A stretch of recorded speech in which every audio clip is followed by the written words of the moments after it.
Magandang buhay sa lahat. Enrique Hill and Liza Soberano update. Liza Soberano, nagpasabog muli ng kagandahan sa photoshoot nito sa Meta-Tyon. Kahit sino pa talaga ang model ng brand, umaapaw talaga ang kagandahan ni Liza Soberano sa kanila. Samantala, Enrique Hill, bawat interview sa kanya ay tungkol sa kalagayan niya ngayon. Curious talaga ang lahat sa estado ng puso ni Enrique Hill dahil dalawa nga naman ang nalink sa binata.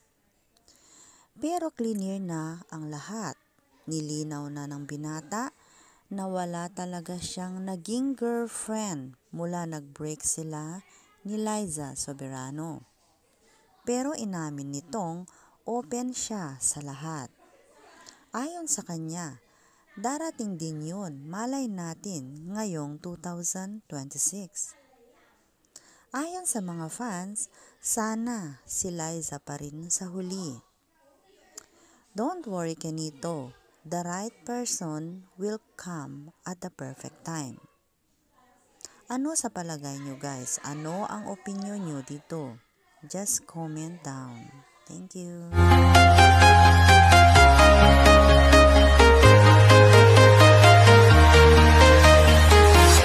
I'm walking alone.